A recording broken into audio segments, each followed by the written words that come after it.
एक तो ये झूठा प्रचार किया जा रहा है कि आरसीपी सिंह को बिना नीतीश कुमार की सहमति के केंद्र में मंत्री बना दिया गया। तो मैं आपसे स्पष्ट करना चाहूंगा कि जब 2019 में हमारी सरकार बनी, उसमें शिवसेना के 19 एमपी थे और जनता दल के केवल 16 एमपी थे। तो पार्टी ने तय किया कि एक एक मंत्री परिषद में हर दल को एक एक जगह दी जाएगी। क्योंकि जब हम शिवसेना को एक दे रहे हैं तो किसी अन्य को ज्यादा देने का कोई सवाल ही पैदा नहीं होता था। तो केंद्र की सरकार ने, आदरणीय प्रधानमंत्री जी ने यह तय किया कि हर दल से एक एक व्यक्ति को मंत्री बनाया जाएगा। और जब जनता दल के नेता नीतीश जी से बातचीत की गई तो उन्होंने बाद में कहा कि हमारे दल में लोग किसी नाम पर एकमत नहीं हो पा रहे हैं, इसलिए अभी छोड़ दीजिए, बाद में देखा जाएगा। तो मैं फिर इस बात को दोहरा रहा हूं। उन्होंने कहा कि हमारे दल में किसी नाम पर सहमति नहीं बन पा रही है, इसलिए अभी छोड़ दीजिए, बाद में देखा जाएगा। और जब दूसरी बार मंत्रिपरिषद का विस्तार हो रहा था, उसमें स्वयं अमित शाह जी ने मुख्यमंत्री को टेलीफोन किया और कहा कि कोई एक नाम दे दीजिए। तो उन्होंने आरसीपी सिंह का नाम दिया और यह भी कहा कि देखिए ललन जी थोड़ा नाराज होंगे, उनका भी ध्यान रखना पड़ेगा, लेकिन उन्होंने एक नाम दिया और वो भी नाम आरसीपी सिंह का था। तो जब उन्होंने एक नाम दे दिया तब केंद्रीय मंत्रिपरिषद में उनको शामिल किया गया। तो इतना सफेद झूठ, इतना सरासर झूठ, इस प्रकार का झूठ कि आरसीपी सिंह को बिना पूछे बना दिया गया। अगर बिना पूछे बना दिया गया तो आखिर 1.5 साल तक वो कैसे केंद्र की सरकार में मंत्री बने रहे? आप तो इतने ताकतवर थे कि एक दिन में उनको हटवा सकते थे। तो आपने तो कभी विरोध नहीं किया, कभी नहीं कहा कि उनको हटा दिया जाए। अभी तोड़ना हो तो तोड़ दीजिए, लेकिन इस प्रकार के झूठ का प्रचार ये नहीं करना चाहिए। अब मित्रों, जो दूसरा प्रचार किया जा रहा है कि जनता दल को तोड़ने की कोशिश हो रही थी, उदाहरण दिया जा रहा शिवसेना का। अरे शिवसेना हमारा सहयोगी दल थोड़ी था, वो तो वहां का सत्ताधारी दल था। आप तो हमारे सहयोगी दल थे। हमने सहयोगी दल रहते हुए कभी किसी पार्टी को तोड़ा नहीं। और जब वहां टूटी सरकार तो शिवसेना, जो कि हमारा सहयोगी दल नहीं था, उसको वो पार्टी टूटी जो है। आप तो हमारे सहयोगी दल थे। अगर आपको हम तोड़ भी देते, मान लीजिए, तो सरकार कैसे बनती? क्योंकि हम तो केवल 74 या 75 थे और सरकार बनाने के लिए 46 चाहिए था। तो पूरी जनता दल आती तभी ना कुछ हो सकता था, तो भी बहुमत नहीं होता। और देखिए बीजेपी ने आज तक कभी किसी को धोखा नहीं दिया।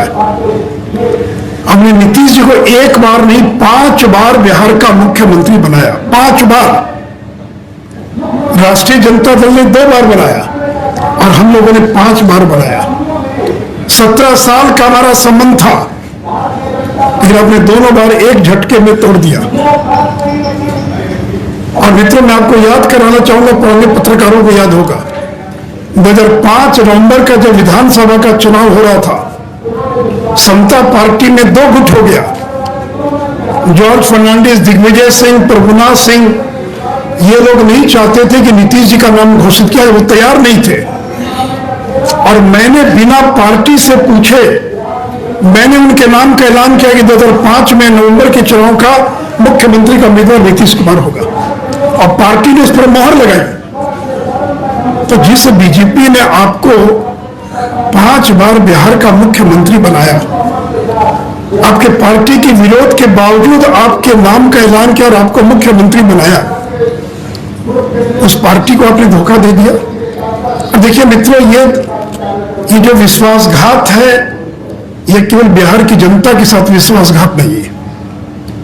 2020 के अंदर वोट मिला नरेंद्र मोदी के नाम पर, आपके नाम पर वोट नहीं मिला। अगर आपके नाम पर अभी वोट मिला होता तो हम 150 पौने 200 पार कर जाते। अगर आपके नाम पर वोट मिला होता तो आपको केवल 43 सीट नहीं मिली होती। जब लगा कि हालात स्थिति ठीक नहीं है तो नरेंद्र मोदी ने एक एक दिन में 3-3, 4-4 रैलियां की, जी जान लगा दिया। तो 2020 का जनादेश नरेंद्र मोदी के नाम पर है। 2020 का जनादेश नरेंद्र मोदी का जनादेश है। और 2020 में जब नरेंद्र मोदी आए तो ये तो समाज के सभी तबकों का वोट मिल जाता है कि जो अति पिछड़ा समाज है, जो 30-35% है, क्योंकि नरेंद्र मोदी अति पिछड़ा समाज से आते हैं। अति पिछड़ा समाज उनको अपना नेता मानता है। अति पिछड़ा का एक एक वोट गिनकर नरेंद्र मोदी की झोली में पड़ गया, तब आप मुख्यमंत्री बने और तब बिहार के अंदर हमारी सरकार बनी। तो नीतीश जी, ये केवल नरेंद्र मोदी का अपमान और नरेंद्र मोदी के साथ विश्वासघात नहीं है, ये बिहार के जो अति पिछड़ा समाज है, जो 30% पिछड़ा है, उसको आपने अपमानित किया है। और ये वही राजद के लोग हैं जिनके 15 साल में अगर सबसे ज्यादा कोई प्रताड़ित हुआ तो अति पिछड़ा समाज के लोग हुए, जिनकी जमीनों पर कब्जा कर लिया जाता था, मार के भगा दिया जाता था, वोट नहीं देने दिया जाता था। और जिसको लालू जी ने कभी जिन कहा था, वो जिन जब आपके साथ आ गया तब सरकार बनी। और आज वो जिन आपके साथ नहीं है, वो भारतीय जनता पार्टी के साथ है, नरेंद्र मोदी के साथ है। इसलिए गलतफहमी ना रहे, 2015 और 2020 में बहुत अंतर है। उस अति पिछड़ा आपके साथ था, आज नरेंद्र मोदी के साथ है। और नरेंद्र मोदी की लोकप्रियता पहले की तुलना में कई गुना ज्यादा है। और मित्रों, पिछली बार जब आपने गठबंधन तोड़ा आरजेडी से, तो आपने कहा मैं भ्रष्टाचार के मुद्दे पर कोई समझौता नहीं करूंगा, और कहा कि तेजस्वी नहीं कोई जवाब नहीं दे पाए, इसे मैं गठबंधन तोड़ रहा हूं। उस समय तक केवल सीबीआई ने छापा मारा था, अब तो सीबीआई ने चार्जशीट फाइल कर दिया। तो आपके मंत्रिमंडल में जो डिप्टी सीएम बनने जा रहे हैं वो चार्जशीटेड है, भ्रष्टाचार के मामले में चार्जशीटेड है, वो बेल पर है। कल कोर्ट अगर चाहे तो उनके बेल को खारिज कर सकता है, उनको दोबारा जेल भेज सकता है। तो तेजस्वी यादव ये भ्रष्टाचार से जुड़े आईआरसीटीसी घोटाले के मामले में ये चार्जशीटेड है, ये बेल पर है, उनका ट्रायल शुरू हो गया है। और इतने पुख्ता सबूत हैं कि इस ट्रायल का परिणाम उनकी जेल जाने में भी हो सकता है, उनकी सजा के रूप में भी हो सकता है। तो आपकी मंशा क्या है? क्या आप राष्ट्रीय जनता दल को तोड़ना चाहते हैं? क्या आपकी साजिश है कि राष्ट्रीय जनता दल को तोड़कर और मैं बिहार का मुख्यमंत्री बना रहूं? लालू जी तो बूढ़े हो गए, बीमार रहते हैं, ये लड़का कब जेल चला जाएगा पता नहीं है। तो मित्रों, इसलिए मैंने कहा कि लालू जी ने कहा था पलटू राम, बीजेपी ने नहीं कहा था। तो इसलिए कल राष्ट्रीय जनता दल को भी धोखा दे सकते हैं, राजद के नेताओं को भी और सावधान रहने की आवश्यकता है। मित्रों, उनकी महत्वाकांक्षा को लेकर बात हो रही है। मित्रों, मैं आपको बताना चाहूंगा कि उनके नजदीकी लोगों ने कई बार प्रयास किया कि उनको उपराष्ट्रपति का उम्मीदवार घोषित कर दिया जाए।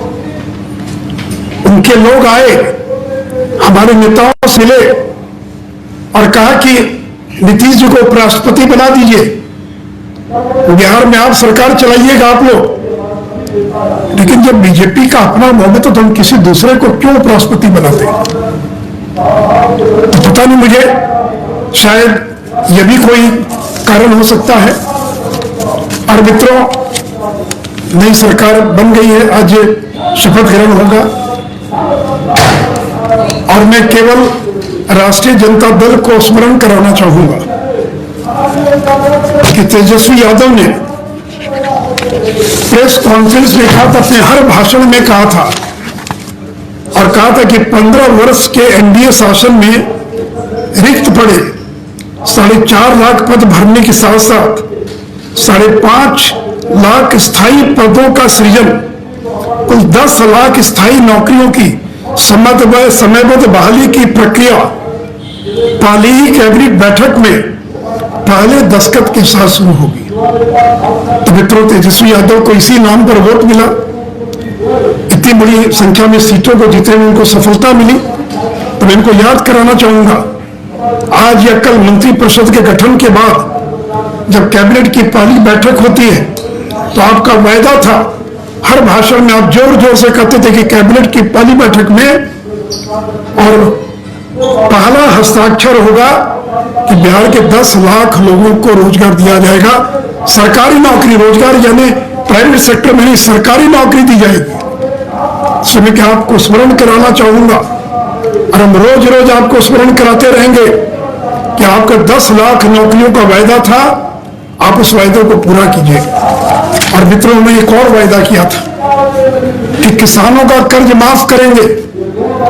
तो बिहार का किसान आपसे जानना चाहता है कि आप किसानों का कर्ज कितने दिनों में माफ करेंगे। और साथ ही साथ आपने कहा कि आशा कार्यकर्ता, आंगनबाड़ी सेविका, सहायिका, रसोई कर्मियों के मौजूदा मानदेय को दुगना करके और जीविका दीदियों को नियमित वेतन नौकरी उपलब्ध कराई जाएगी। तो जो आशा वर्कर है, ये जो आशा है, आंगनबाड़ी सेविका, सहायिका है, उनके वेतन को, उनके मानदेय को आपने दुगना करने की घोषणा की है।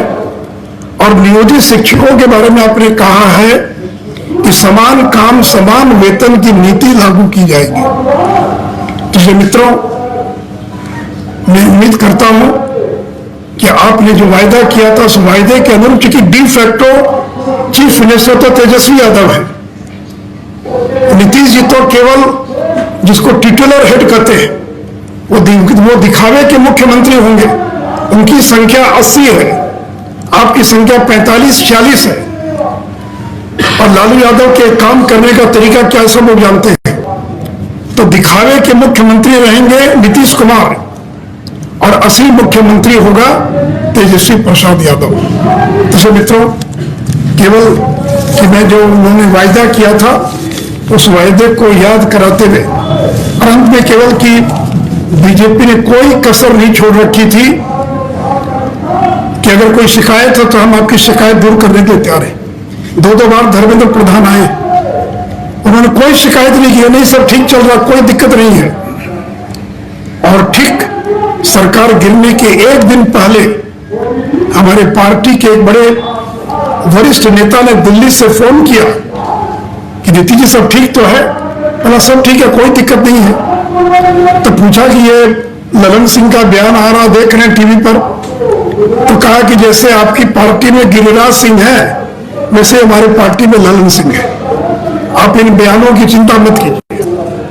फिर कहा कि भाई आपके बहुत सारे और नेताओं का भी तरह तरह का बयान आ रहा है। तो बोला अरे नेता लोग हैं, प्रवक्ता हैं, कुछ कुछ बोलते रहते हैं, कोई दिक्कत नहीं है। पूछा कोई शिकायत हो, कोई कठिनाई हो? तो कहा कि नहीं कोई दिक्कत नहीं, ऑल इज वेल। और अब कह रहे हैं कि मुझे अपमानित किया जा रहा है। अभी क्या अपमानित किया आपको?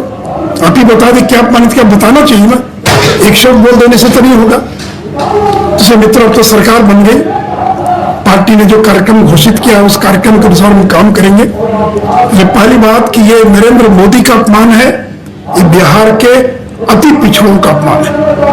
और बिहार का अति पिछड़ा अगले चुनाव के अंदर एक एक वोट नरेंद्र मोदी की झोली में देकर इसका बदला लेने का काम करेगा। और जो अपमानित करने की बात करते हैं कि जो मैंने विस्तार से जिक्र किया आरसीपी सिंह का प्रकरण, तो मैंने सारी बातों का आपको जिक्र कर दिया है। 10 लाख नौकरियों की बात कही है।